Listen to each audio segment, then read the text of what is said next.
like to welcome everybody to today's presentation on the Quickstart Guide to Understanding and Addressing Anxiety. I am your host, Dr. Dawn-Elise Snipes. We are going to review the symptoms of anxiety in adults and children, remembering that children's symptoms often are a little bit different than what we see in adults. They're not quite as demonstrative, and sometimes they have difficulty identifying what they're feeling. A lot of times when children are anxious, what we see is a lot of irritability. It's important to remember that anxiety can be debilitating. In many cases, neurotransmitter imbalances are not the initial cause of the anxiety, but a symptom. So we want to look at what caused that initial anxiety. And we'll just go with what's going on right now with COVID and all of the disruption. There were a lot of changes and things that happened that made a lot of children feel out of control. If you remember to the last class when we talked about some of our basic fears, loss of control, failure, rejection, isolation. There are a lot of feelings that are going on right now, especially as they pertain to isolation and loss of control. So things happened. Schools shut down, people got furloughed from work or started working from home. There were a lot of changes which added stress. Stress ramped up that HPA axis, our threat response system, increased our adrenaline, increased our norepinephrine levels, increased our cortisol levels. All of those produce feelings that are anxiety-like. Those are our fight or flee chemicals. When we can't resolve those threats, then we have long-standing levels of those fight or flight chemicals, which start impacting our sleep, impacting our eating, which also compound our HPA axis activation and contribute to maintaining high levels of those stress chemicals, which come out as symptoms of anxiety. Low-grade chronic stress and anxiety erodes people's energy and their ability to concentrate. Remember, when we're under stress, when we're not sleeping well, our brain is not clearing out all the adenosine at night. So we're waking up in the morning and we're kind of foggy. We're not sleeping well, so our energy is going down. That adds to most of our stress. We feel frustrated. We start to feel, quote, depressed. We may feel out of it or a little bit hopeless and helpless because we just can't seem to get on the ball, so to speak. That increases our stress, which increases our HPA axis activation, which increases the anxiety chemicals. So we see where we're going here. Anxiety is a major trigger for addiction relapse, depression, increased physical pain, and worsening of physical illnesses. Now, I want you to realize and remember that anxiety, as we've talked about many times before, anxiety is a natural emotion. It is our body's alarm system telling us that there might be a threat. Remember, just like the faulty fire alarm, a lot of times our HPA axis is a little bit faulty, so it doesn't necessarily mean there is a threat. We need to back it up with facts. We need to check and see, is there something to be worried about right now? What is the probability that the thoughts I'm having are going to result in catastrophe? Regardless, when people have anxiety, they may get to the point where they want to numb it. They don't feel like they can control it. They want to calm down. They're tired of feeling stressed out and revved up all the time. So they may be tempted to smoke or drink or engage in some sort of addictive behavior like gambling or watching pornography that distracts them from that anxiety. Now remember, in Linehan's distress tolerance skills, one of the first things is to engage in activities that help us change what we're thinking about. Another mantra in dialectical behavior therapy is distract, don't react. Well, that's all well and good, but we want to make sure that the behaviors we're choosing to distract our short-term behaviors until we can get into our wise mind. They're not meant to make the problem go away. They're just meant to give us a chance to cool down. And it's also important to recognize that certain behaviors are going to prompt more of a dopamine rush and can lead to an addiction relapse. So if somebody has a history of addiction, regardless of what the addiction is, it's important that they be aware that they may resort to behaviors that cause that dopamine surge and help them feel excited or relaxed again. Anxiety is a major trigger for depression because once we're revved up for so long, at a certain point, we start running out of energy. We start getting foggy-headed. We start getting exhausted. We start feeling hopeless and helpless, which is where that depression comes in. So we're feeling anxious, but we're also feeling trapped at the same time, which is why you can have depression and anxiety concurrently. People have increased physical pain when they're anxious. Most people have more muscle tension. That contributes to pain. A lot of people have difficulty getting adequate sleep, and they have difficulty getting comfortable, which can contribute to perception of pain. Additionally, when that HPA axis is activated, serotonin levels drop, which means that we may perceive more pain. Our pain tolerance goes down as our stress goes up. It's important for people with chronic pain to develop really good distress tolerance and anxiety management skills, because if they are constantly revved up, if they are constantly anxious, they are going to probably feel more pain for a variety of reasons. And the worsening of physical illnesses is another problem, whether it is an autoimmune issue, which we know is exacerbated by stress and anxiety, or diabetes. When we ramp up our HPA axis, what is one of the things our body does? It dumps blood glucose. It wants to prepare us to fight or flee. When our body is just dumping glucose, then it sends that insulin balance all out of whack. So the more stressed, or when somebody is stressed, they are going to have more difficulty balancing their insulin blood sugar levels. Chronic anxiety can also make people more vulnerable to PTSD. We have found that in the research, and if you've not been to these classes before, you know the hyperlinks in the PowerPoint take you to the research studies on it in PubMed. But basically, when people are revved up for a long time, when their HPA axis is activated for a long time, at a certain point, the body says, you know what, this is not winnable. We need to protect ourselves from this hyperactivation, from this excitotoxic environment, as they call it. So we're not going to send out as much cortisol. This leads to a state called hypocortisolism, which is, not that uncommon. However, they found that when people who have hypocortisolism, people who've been exposed to extended periods of stress or lots of extreme stressors, are exposed to a threat, they become more vulnerable to actually developing full-blown PTSD than someone who had normal cortisol levels who was exposed to the same threat.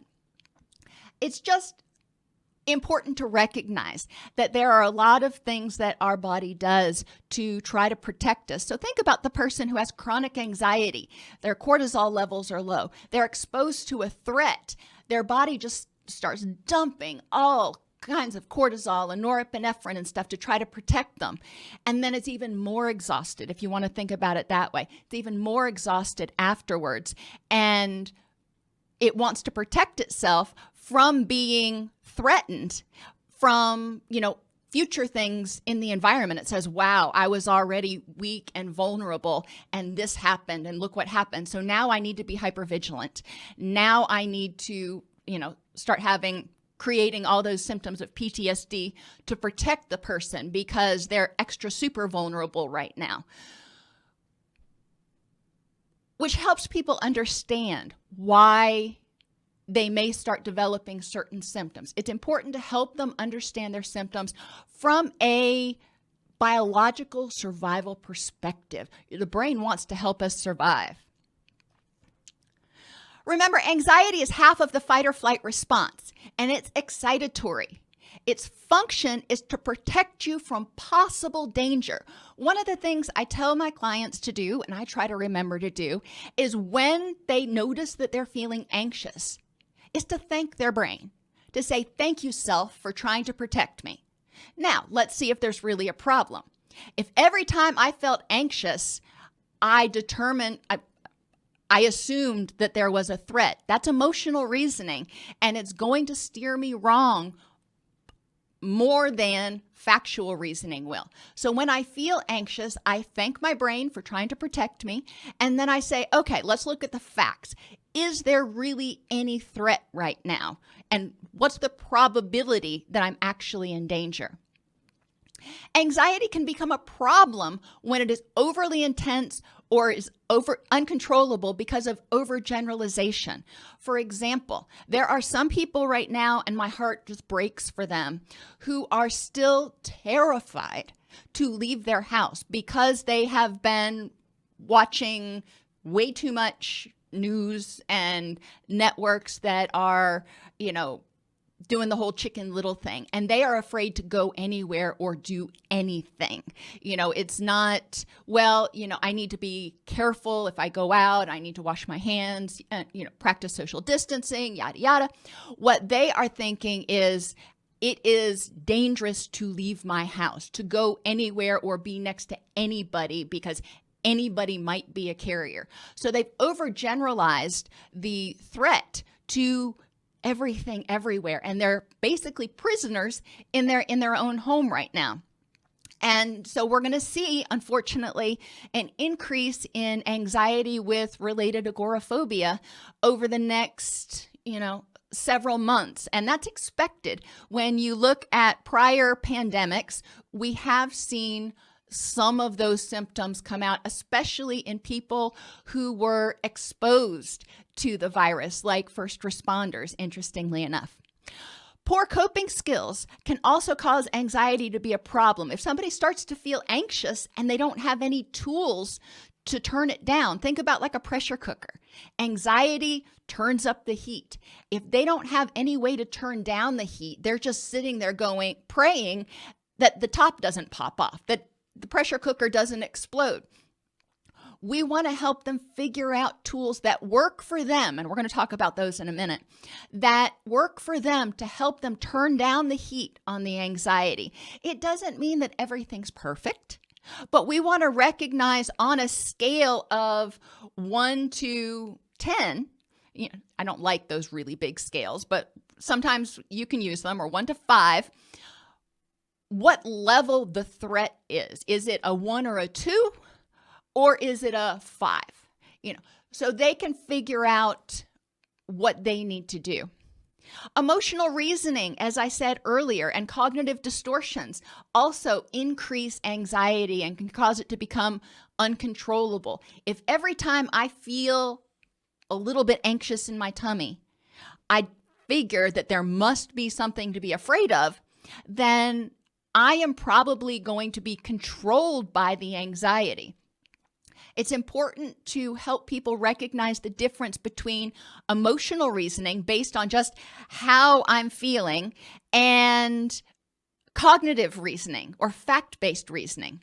It's also important to help people identify those old cognitive distortions, the all or nothing thinking, the overgeneralization, the mind reading, the jumping to conclusions without sufficient information. I have several videos on cognitive distortions on the All CEUs education channel on YouTube if you need a primer or a refresher on those cognitive distortions. Biochemical issues can also cause anxiety to kind of spiral out of control. If people are not eating well, if they're not eating the foods that they need to provide the body the building blocks to make the neurochemicals like serotonin and GABA, then they are going to feel more anxious. If they are overdoing it on the caffeine or the nicotine, that is going to increase their HPA activation and their stress response. So there are things in nutrition. Interestingly enough, also dehydration and low blood sugar. When we get into a state where we're dehydrated or our blood sugar's low, our HPA axis actually does ramp up again. So people tend to feel jittery or anxious. We want to make sure that people are mindful of whether their body's getting the fuel it needs when it needs it. Hormones can increase levels of anxiety.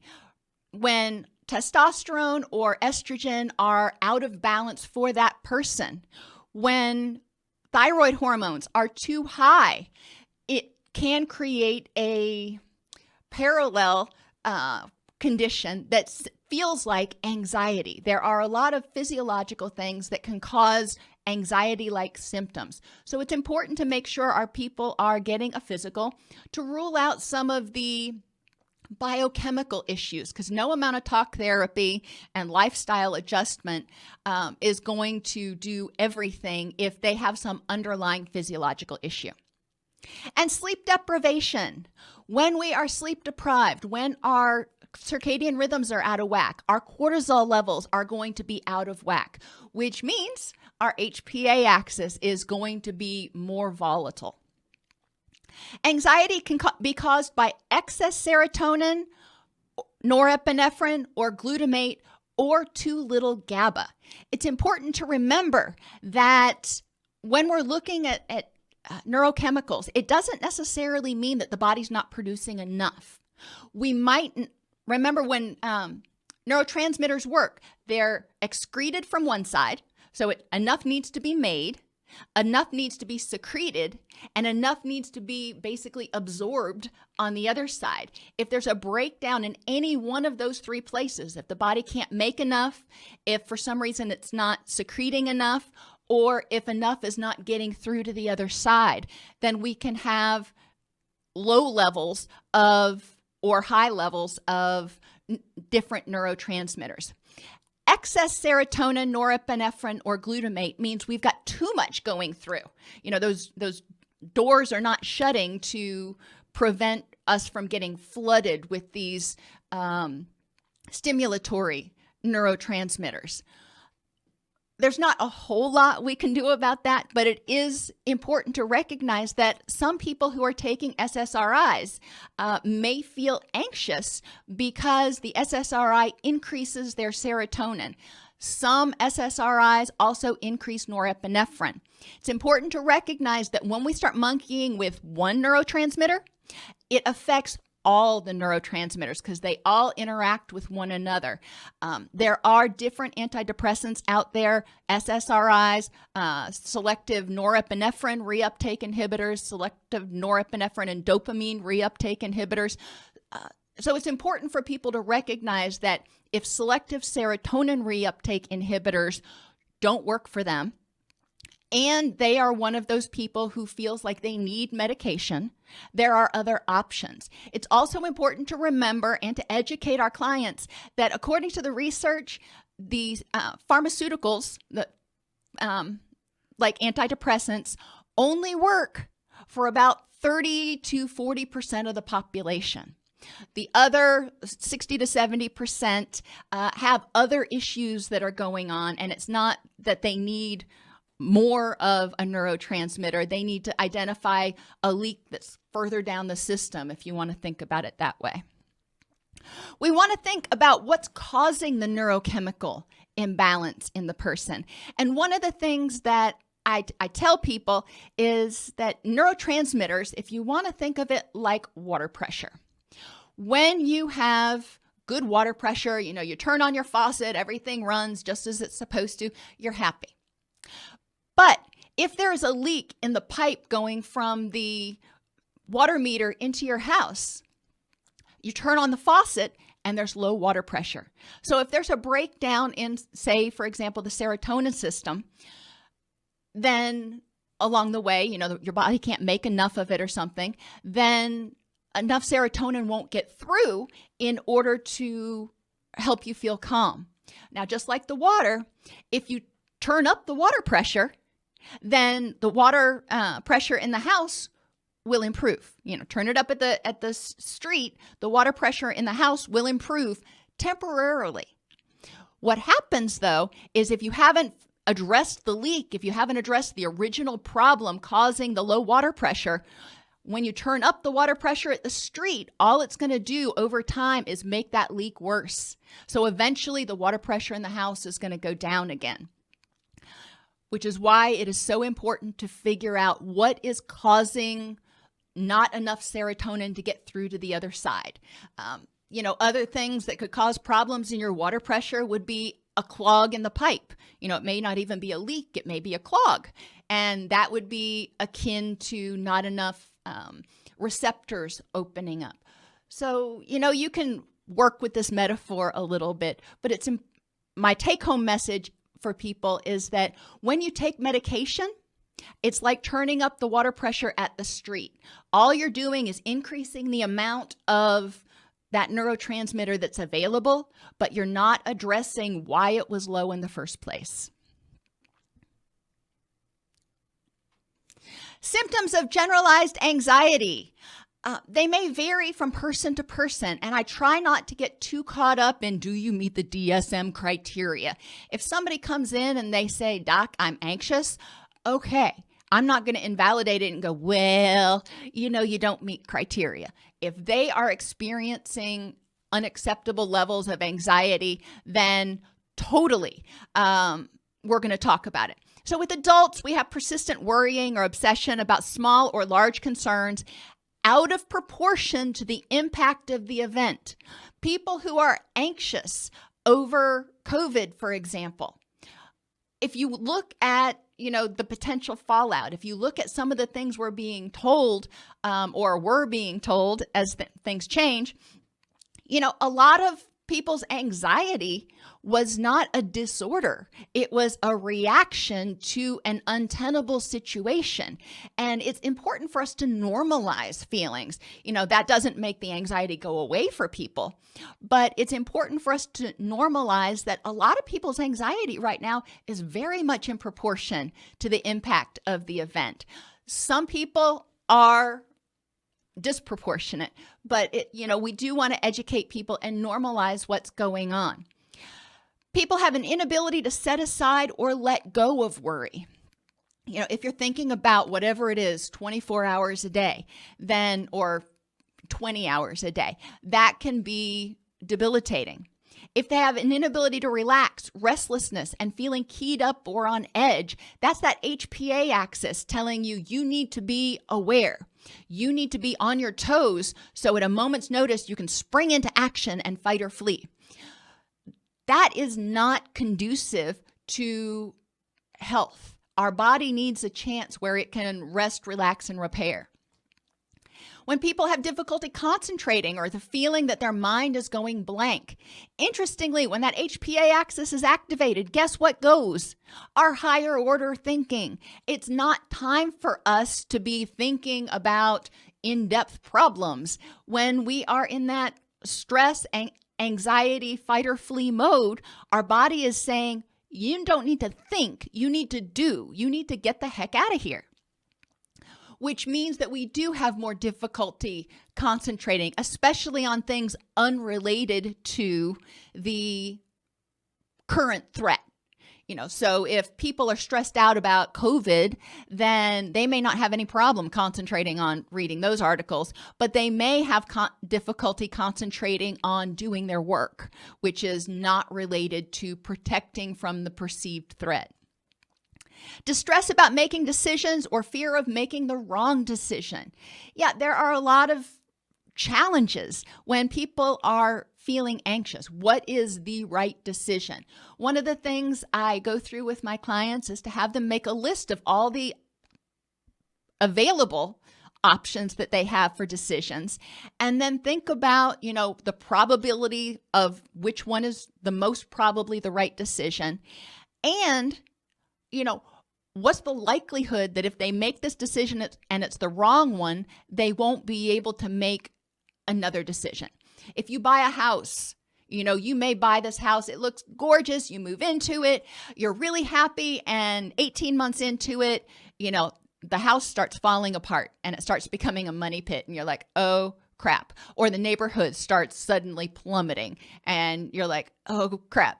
Well, Yes, you may take some losses when you sell the house, but it is not like you are necessarily stuck there forever. You can sell the house. You do have options.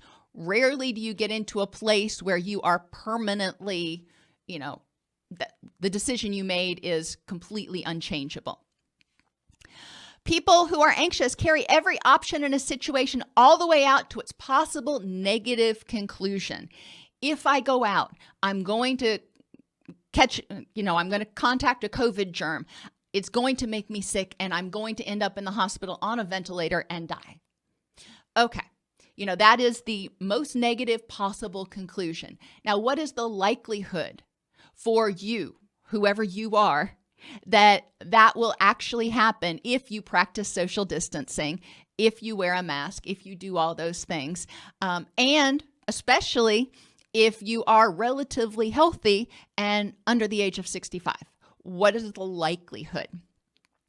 And difficulty handling uncertainty or indecisiveness. When people are anxious, they're already feeling a threat. They're already feeling a lack of control. So when there's even more uncertainty, it just adds to their feeling of powerlessness and increases their HPA axis activation. Generalized anxiety disorder symptoms include fatigue, irritability, muscle tension, aches, trembling, feeling twitchy, being easily startled, trouble sleeping, sweating, nausea, diarrhea, irritable bowel syndrome. When we're stressed, when our cortisol levels are high, our body is kind of on fast mode. So it says, now's not the time to rest and digest, which is why a lot of times when people get really stressed, they end up with diarrhea, for example, because their body's trying to clear that out so it can focus energy on fighting or fleeing. People also may have headaches, a lot of times because they're clenching their teeth. But stress also increases our blood pressure, which can increase our propensity for headaches. Helping people recognize how the HPA axis activation, how stress, how anxiety can cause these feelings and why. Irritability makes sense. If I feel like there's a threat, then I am on guard. Then I am somewhat hypervigilant. So I'm trying to protect myself. And anything that makes me feel more out of control is going to make me react with more of a fight or flee response, which looks like irritability. In kids, they may have difficulty or excessive worry about performing at school or sporting events. They may be worried about being on time or focusing on earthquakes, nuclear war, or other catastrophic events. If they feel unsafe, remember, anxiety is a symptom of feeling unsafe, of feeling out of control, of feeling powerless. So what do we want to do? We want to help people feel safe, in control, and empowered. Kids may not be able to put a reason. They may feel anxious, but may not understand why. So they may kind of grasp at straws and say, I'm worried about an earthquake. Or remember, kids especially young kids, have difficulty separating what's really going on right now from what the news is talking about 24/7, 365. We went through that right after 9/11 as well as Hurricane Katrina, where I lived.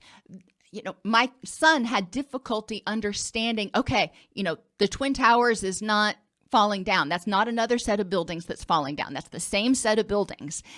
He was like 2 at the time. And, we ended up just turning off the TV because he just was having difficulty understanding that he was safe.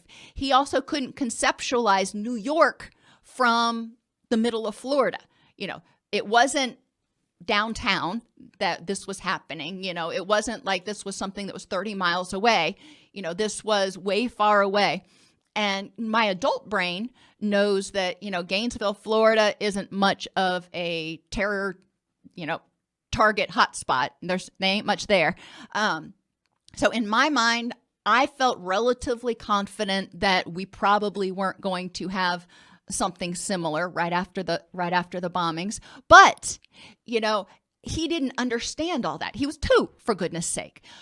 So that is the long version of kids will often try to find a reason to explain their anxiety if they can't put their finger on it. And it's important for us to, maybe dig a little bit and obviously reassure them about whatever they're articulating is causing their anxiety, but also talk to them about how they're safe right now and how, parents or caregivers are going to help them stay safe. A child or teen with generalized anxiety disorder may also feel overly anxious to fit in. Remember those threats of rejection and isolation cause a lot of anxiety in people. So a child or teen, especially going through that stage, Ericksonian development where they're trying to develop their identity, they may feel very anxious to fit in and very fearful of rejection. And being a perfectionist, lacking confidence, striving for approval, and requiring a lot of reassurance about performance.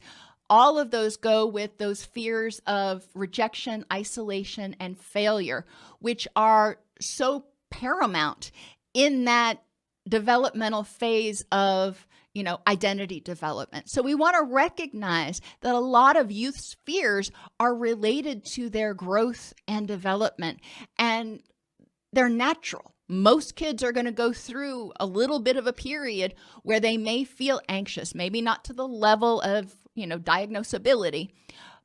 We need to respect that and not minimize. So if they are experiencing fears of rejection or they're being a perfectionist, we may need to talk to them about what it means to fail and reassure them that we love them for who they are, even if they fail, because they are going to fail at some things. And yes, anxiety can also be caused by caregivers' anxiety. Even in infants who are pre-verbal, they are very sensitive to our emotions. When we are stressed, they will be more colicky, more cranky, more irritable, whatever word you want to use with it. They will also avert their gaze more, and they will tend to yawn more. Those are all signs that a child is overstimulated or feeling stressed out, so to speak.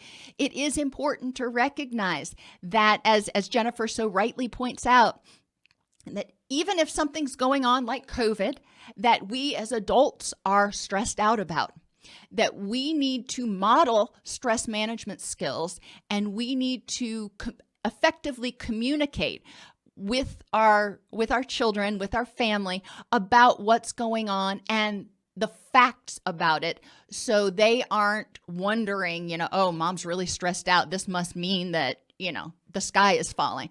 We want to let them know what's going on, which does mean we have to practice and model good coping skills.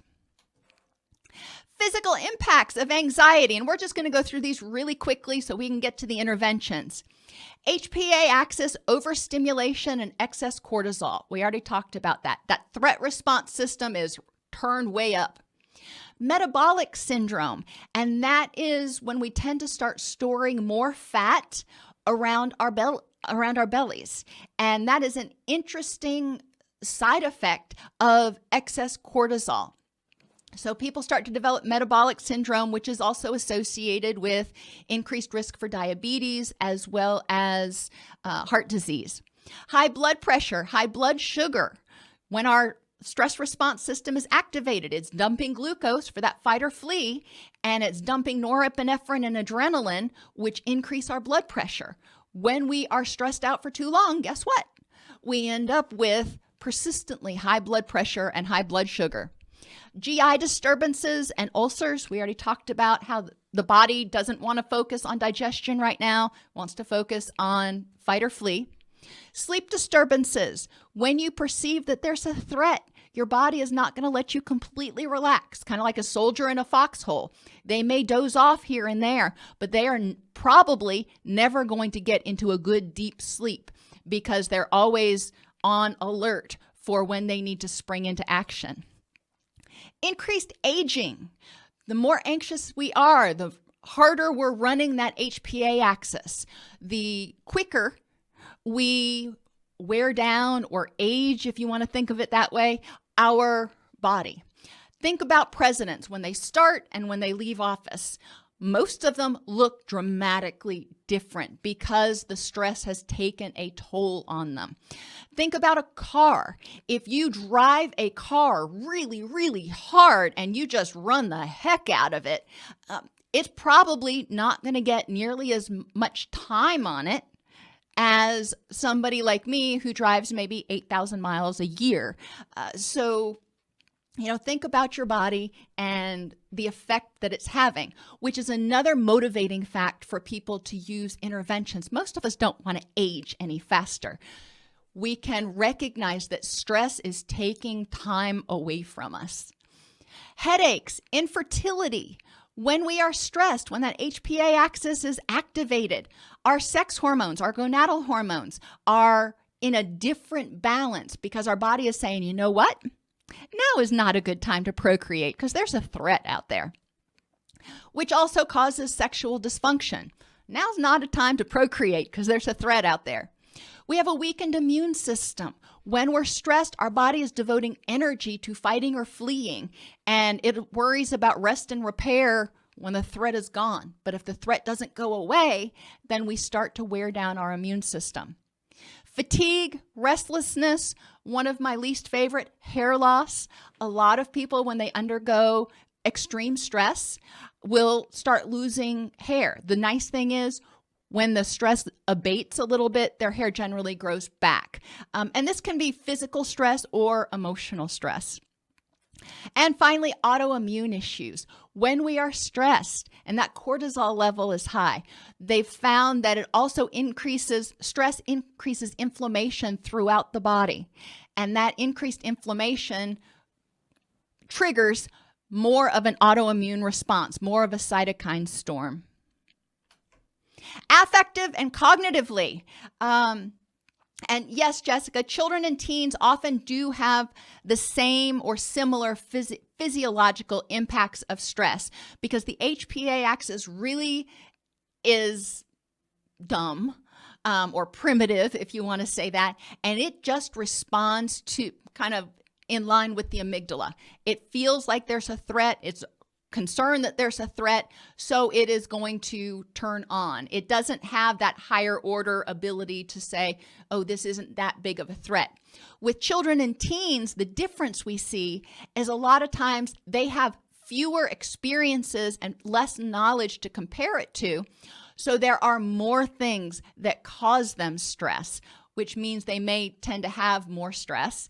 They also, especially teens, have lots of things going on with growth spurts and hormone changes, which can contribute and exacerbate anxiety and depressive symptoms. So they are very similar in their reactions, but for children and teens, the reactions may be more dramatic. They may be more intense than what you might see in an adult. Affectively and cognitively. People have difficulty taking perspectives and concentrating, and they may become easily confused and have difficulty remembering things when they are stressed. We're fighting or fleeing. We're not studying for a test right now. What does that mean? That means to help people who are experiencing a lot of stress, they need to write things down. Make lists for the grocery store, make lists for what you have to do for the day, write down anything you need to know. If, as clinicians, we need to write down what people need to do between sessions and give it to them, not assume that they're going to remember what we talked about 10 minutes after they walk out of our door. Cognitively, people may have negative or self-defeating self-talk. They may feel very powerless and be repeating mantras of distress intolerance. They may have marked mood swings, which we call emotional dysregulation. When cortisol levels get low, we enter into this phase that I call the flat or the furious. People are either flat and kind of blah and have difficulty getting going. They're foggy-headed and confused. But when they get stressed, they go from 0 to 250 in no time flat. So I call that the flat or the furious, which is, the mood swings people may experience. And they find it hard to make decisions. We already kind of talked about that. When you're foggy-headed, when you are worried about fighting or fleeing, and those higher order cognitive processes are kind of dampened, then yeah, it's harder to think. It's harder to make decisions. Makes sense. When the stress passes, you will be able to do those things again. But until then, it's important to help people make a plan for how they're going to deal with life with the resources that they have right now. Relational impacts. Sometimes people withdraw socially because they just can't take anything else. Other times they may go the opposite way and become excessively clingy. They need constant reassurance, constant reinforcement because they're terrified of rejection or they're terrified of the threat. So they want to cling to somebody that they feel is safe. There's a reduced support system if they withdraw, but if they are clinging to somebody, that may push those people even further away. The support system may get overwhelmed or exhausted by the person's high levels of anxiety and clinginess.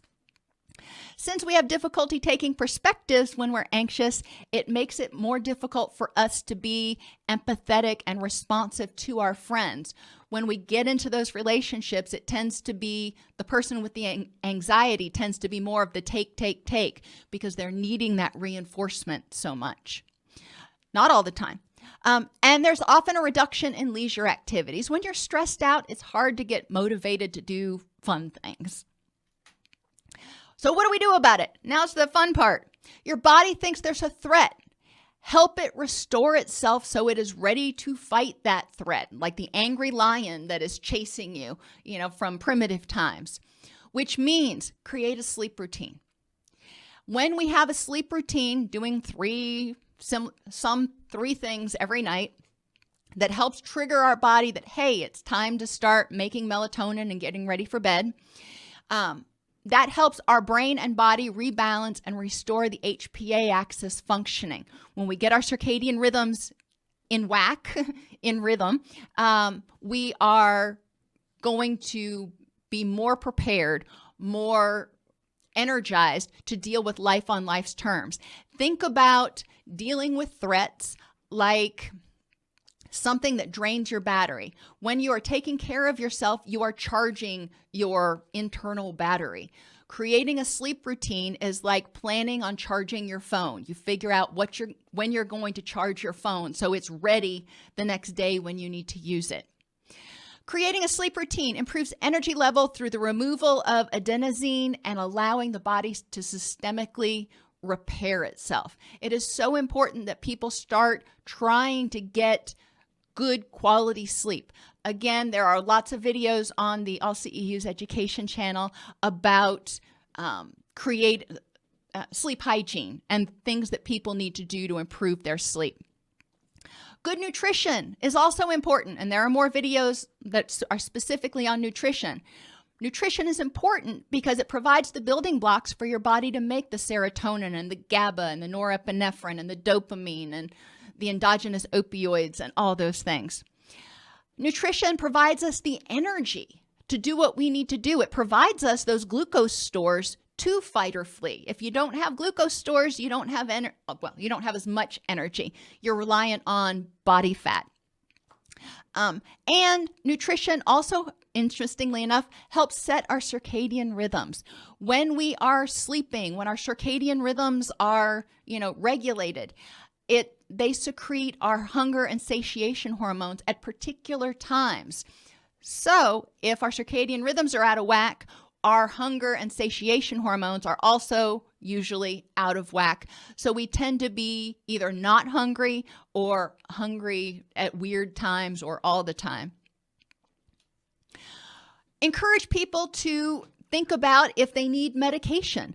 Like I said earlier, only 35 to 40% of people will benefit from medication, but that is still a little over a third, so we don't want to rule it out. SSRIs, SNRIs, SNDRIs are all different types of antidepressants which can be helpful. Buspirone is kind of in its own category, and it actually acts on a different serotonin receptor than most of the antidepressants.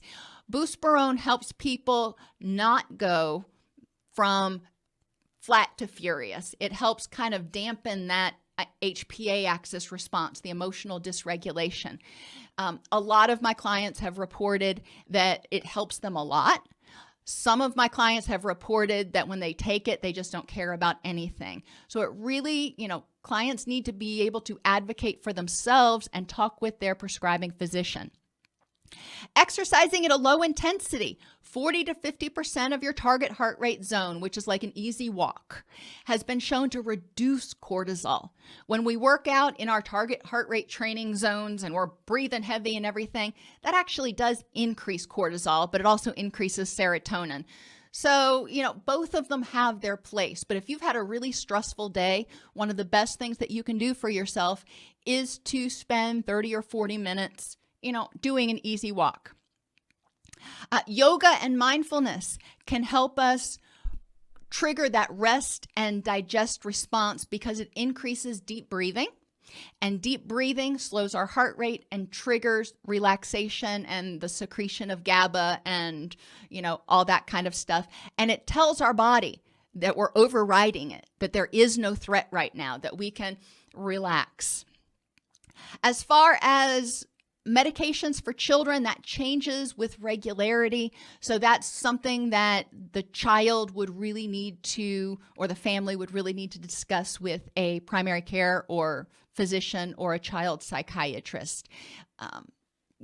Sunlight is also important. So important right now for so many of our clients. I have been fussing at all of mine because literally none of them are getting out enough and getting enough sunlight. So their circadian rhythms are all out of whack.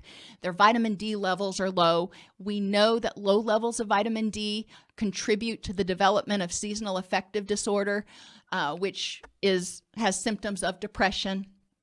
Vitamin D prompts the skin to tell the brain to produce neurotransmitters.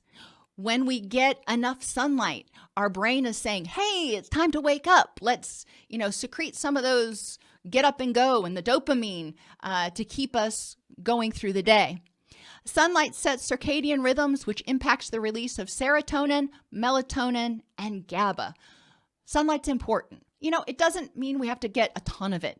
They say 15 minutes a day is plenty to help set our circadian rhythms, but we need to get out and let our brain know that, hey, it's morning, it's time to be awake.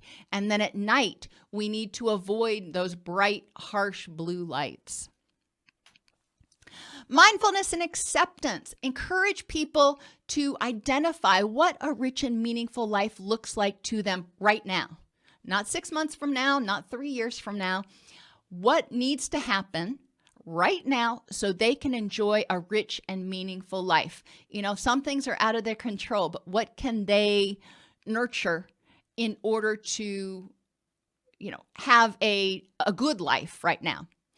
Encourage people to practice observation, acceptance, labeling and letting go, observing how they feel, accepting without judgment how they feel. I'm angry, I'm happy, feel guilty, whatever. Okay, it is what it is. Label how you feel and then let it go. Say, okay, it is what it is. Now, what can I do to improve the next moment? Have people identify trigger thoughts that are contributing to their anxiety when they start feeling anxious. Have them think backwards and think, what am I telling myself right now? And is it accurate? Have people differentiate between expectations and the current reality. If I'm getting ready to go make a speech in front of 500 people, if I have the expectation that I'm going to flub and I'm going to drop my notes or whatever, then that may cause me a lot of anxiety. What's the reality? I don't know what I'm going to do 5 minutes from now. So encourage people to look between expectations and differentiate between what they're assuming is going to happen and what they know is happening. Distress tolerance is not always about controlling your anxiety. What we want people to do is distract, not react. We don't want them to impulsively react to what's going on. We want them to be able to get in their wise mind and think, what is the best choice for me right now based on what I want in life. If I have a puppy right now who has no manners at all, and we're working on it. And when she, gets excited, she can be somewhat overwhelming. And my first response, I just want to pin her to the ground and be like, or put her out in the garage. And that's not going to be helpful. That's a reaction. And that takes care of the problem in the immediate right now, but it doesn't do anything to fix the long-term problem. Encourage people to practice riding the wave, recognizing that urges and fears come in and they recede as long as we're not feeding them. If you're continuing to sit there and think about it, then you're going to feel more distress. So encourage them to just accept that, all right, I feel this way, it sucks, but I know in 10 or 15 minutes that I won't feel as stressed if I do something else, if I don't sit here and dwell on it. Have people use distancing techniques, saying things like, I'm having the thought that if I go into public, I am going to get sick and die, as opposed to if I go into public, I'm going to get sick and die, because we can look at thoughts and determine whether they are accurate or not. Have people just take a mental vacation. If they're stressed out, have them go to a place that makes them feel calm and happy. Encourage them to identify 5 things that they see, 4 things that they hear, 3 things that they smell. Encourage them to really use their senses to make it dimensional, so they're there and they can start relaxing for a moment, because then when they come back from that little vacation, their HPA axis is probably going to be dampened a little bit and they can get into their wise mind. Teach thought stopping and how to use guided imagery. Encourage them to use imagery that helps them see succeeding, helps them becoming safe, helps them feel empowered. Depending on the situation, the imagery will be a little bit different. But remember, addressing anxiety means helping people feel safe and empowered. Remember the basic fears we talked about last week? We'll go through them really quickly. People fear failure. Have them explore the dialectics. What happens if you do fail? What's the good and the bad that can happen when you fail? Encourage them. Help them recognize that failure is a part of life. Encourage them to recognize themselves as lovable human beings and separate from what they do. I may fail at something, but I am not a failure. Rejection and isolation. Encourage them to depersonalize things. Maybe Sally was in a poochy mood today because she didn't sleep well. Maybe it had nothing to do with you. Encourage them to identify 3 reasons besides them that whatever happened, happened. Depersonalize it. What are some other reasons this might have happened that didn't have to do with me? And again, explore the dialectics. What is the good and the bad that's going on right now? Loss of control and the unknown. Have people focus on one thing in the moment. With COVID, there's a lot of things that are out of control. The news is changing constantly. So we need to recognize what is different. And we need to focus on what's going on right now. What is the news? What is the information we have right now? What can we control right now? Next week, there may be more things we can control, but what can I control right now? And have them identify prior experiences where they felt out of control and survived. Have them practice relaxation skills, including diaphragmatic breathing, which is breathing in for 4, holding for 4, exhaling for 4. Exploring different types of meditation. There are, dozens of different types of meditation that people can use, including but not limited to cued progressive muscular relaxation. Have people work on their self-esteem if their anxiety is related to things like rejection or isolation. Explore their real versus ideal self. Encourage them to notice how they talk to themselves and develop compassionate self-talk, including not allowing themselves to be self-rejecting. When they say something hateful to themselves, they need to apologize and say something different. They need to work on silencing that inner critic.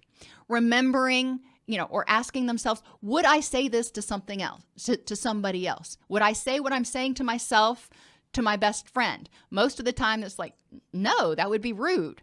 Well, then why the heck are you saying it to yourself?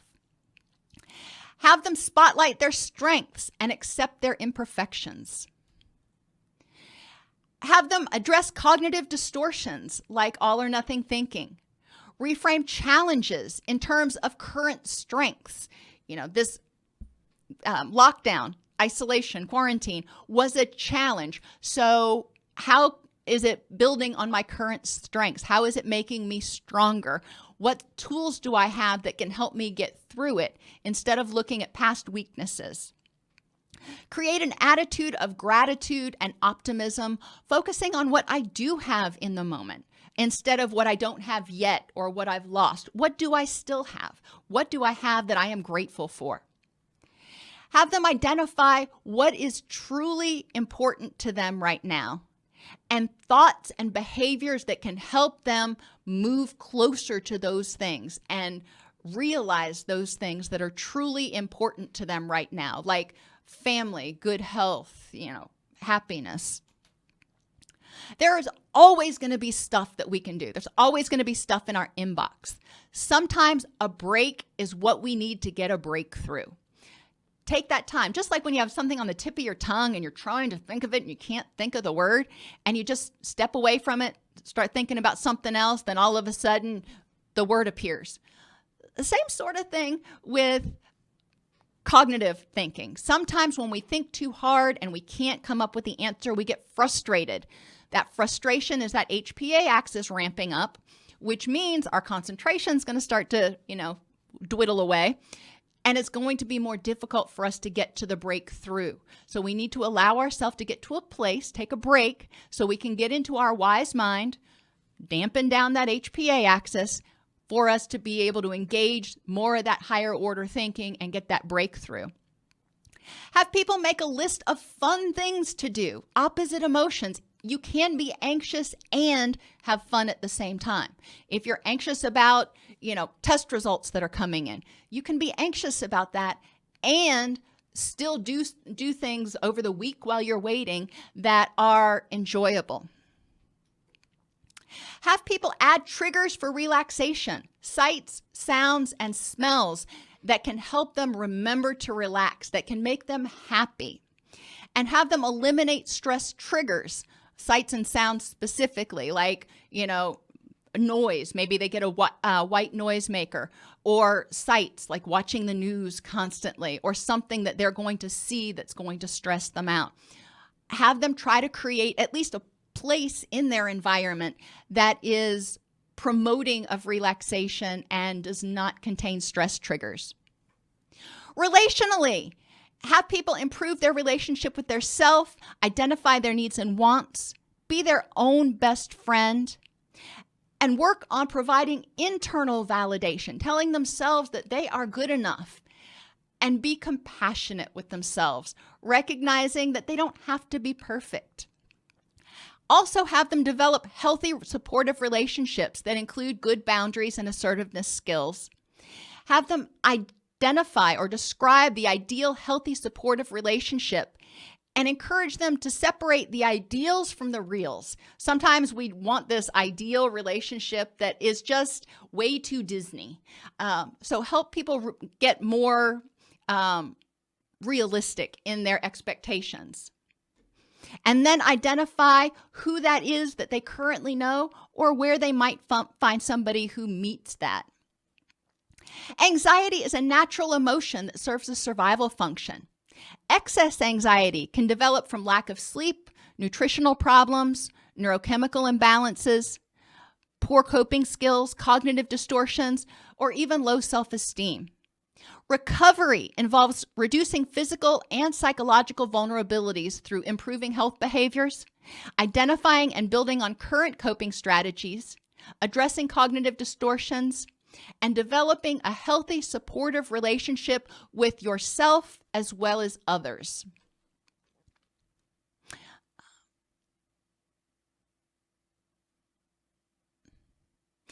And a question comes in about clients who don't feel like they had anxiety before they had a panic attack, and now they have more panic. And when we look at panic disorder, this is really very common because having a panic attack, people feel so completely out of control. And if the panic attack feels like it, quote, came from out of nowhere, then they may feel like they don't know when to expect it again, which makes them more hypervigilant. I know when I was pregnant with my daughter, well, actually also my son, I had a heart condition called supraventricular tachycardia. And one of the symptoms of it was when I would sit still for a long period of time, the blood would pool in my feet. And all of a sudden, my heart would start to race to try to get the blood back up. And I would get tunnel vision. Things would go black and spidery. And it was really freaking scary. But that made me more anxious until I realized what it was, and until I knew how to address it. It made me more anxious because the first one hit when I was in the car one time, and the next one hit when I was in the office, and I didn't know what was causing it. So I was always worried that I was going to have another one, which caused me to start being more anxious and to start overgeneralizing. So in a way, your patient may be right. I wouldn't say it rewired his brain necessarily. I would say it altered the neurotransmitter levels, because he has this right now, he may have this persistent underlying level of anxiety that he's going to have another panic attack. So, that's where I would kind of look at it. Rewiring sounds very permanent. Neurotransmitter imbalances sound a little less permanent. They sound more fixable. So I would encourage him to look at, leading up to what types of self-talk may be prompting his anxiety right now, and how might those be related to the uncontrollability and to the lack of safety that he felt during that initial panic attack.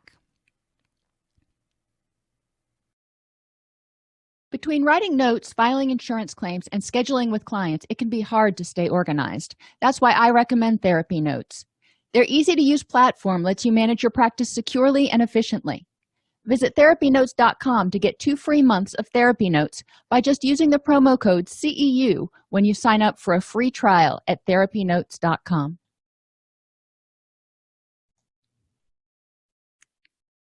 If this podcast helps you help your clients or yourself, please support us by purchasing your CEUs at allceus.com or getting your agency to sponsor an episode. A direct link to the on-demand CEUs for this podcast is at allceus.com/podcast CEUs. That's allceus.com/podcast CEUs. To sponsor an episode of Counselor Toolbox and reach over 50,000 clinicians per week, go to allceus.com/sponsor. Thank you.